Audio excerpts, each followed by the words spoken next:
Hello and welcome to LFC Focus. Liverpool are taking on Burnley at Anfield this weekend, looking to get revenge for their 2-0 defeat earlier on in the season and put to bed the idea that Liverpool cannot perform against the smaller teams.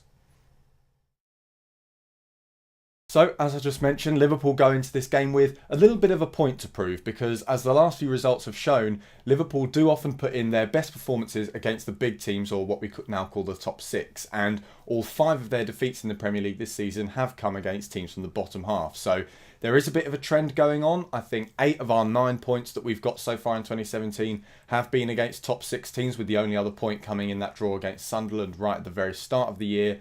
So, like I said, Liverpool do have a point to prove. They have got such a poor record. There are obviously all sorts of reasons for this. I've talked about it in my past few videos. I think tactically Liverpool aren't very good against teams that play a very far back defensive line and look to get a lot of players behind the ball and pack the box. That really doesn't work in our favour. And also I think there is a bit of a mentality issue as well. I think Jurgen Klopp gets his players fired up incredibly well for those games against the top 6. He, obviously tells them that those are the kind of games that will define our season and that could make them go down in history as players. But it is important to keep performing week in, week out. And there's no reason why Liverpool shouldn't be able to do that, because earlier on in the season, before we sort of hit this slump, we were very much a convention-defying Liverpool side. We were putting to bed all these rumours that, Liverpool can't perform against the small teams and Liverpool can't perform well when things are up against them, like when we beat Swansea and we were in a difficult position and we still got a result, or when Hull came to Anfield and we battered them 5-1 in the kind of game where now you might expect Liverpool to struggle quite a bit. So,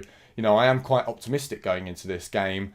A few injury concerns going in. Daniel Sturridge still isn't available. Jordan Henderson still isn't available, which is a concern. But obviously, Emre had a much better performance against Arsenal than he did against Leicester in the number 6 role. So hopefully he can continue that against Burnley and play just as well, because it obviously does benefit the other 2 midfielders so well, and that in turn benefits the attack as well.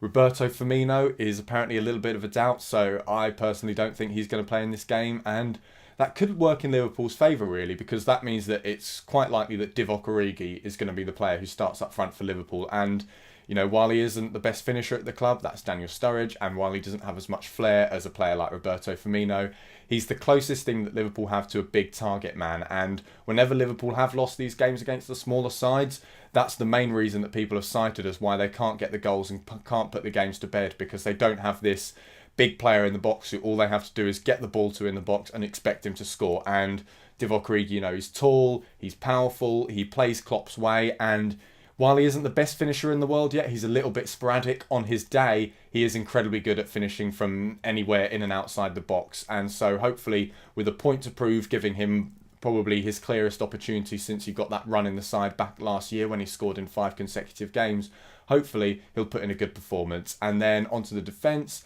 Dejan Lovren looks like he might be back, so hopefully this should solve Liverpool's defensive problems. The downside is that, with our first choice centre-backs both now playing again, there could be a bit of complacency, but it's possible that Jurgen Klopp might actually keep Ranier Klavan in the side, because obviously he had such a good performance against Arsenal, and if your back line does perform well, you don't really want to shake things up. So it's a bit interesting to see how Liverpool will line up. I imagine we're going to go, like I said, with Origi up front, and Dejan Lovren might come in at centre-back, but either way, here's hoping that the 11 players that we put out on the pitch do put in a good performance. So here are my 3 reasons why Liverpool will beat Burnley.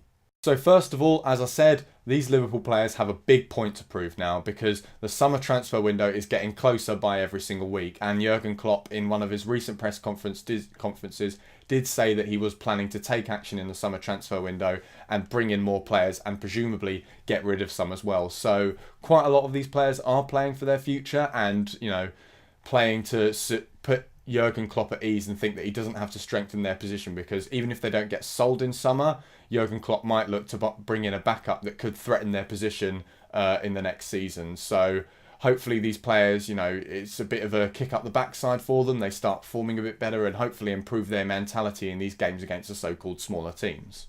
Second of all, I think the fact that Liverpool's rivals mostly aren't, actually no, all of them aren't playing this weekend, should hopefully play into our hands, because it takes a little bit of the pressure off of us. We obviously know that we're not looking at the table and thinking, well, we need 3 points to keep up with everyone else. And it also means, on the flip side, that it is an incredibly good opportunity to start putting some pressure on our rivals, because they'll be going into those games in hand now knowing that they, if Liverpool do beat Burnley, will need the 3 points to keep up with us. So hopefully that'll allow us to get the win this weekend. And finally, Sadio Mane, I think, could very well be the difference in this game, because he was the main reason that Liverpool didn't beat Burnley and lost to them early on in the season. And that is simply because he didn't play in that game, and Liverpool were lacking in width, they were lacking in creativity in the front three, and things just genuinely weren't going well for them. So I think now with Sadio Mane back on the right-hand side, Burnley obviously haven't had to deal with him playing for Liverpool yet, and I think he is a different player to the one he was at Southampton, because with the pressure off of him a little bit and playing in his natural position now of being on the right wing, he does play a lot better and brings a lot more to his game. So they won't have played against Sadio Mane in that position, I don't think. So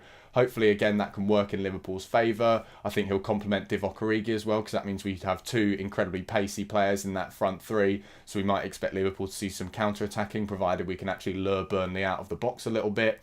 So yeah, hopefully Sadio Mane can help Liverpool get the 3 points, as he normally does. So that's all for today's video. Thank you very much for watching. Don't forget to like the video if you enjoyed it, subscribe to the YouTube channel if you're new around here, and follow at LFC Focus TV on Twitter. Bye for now.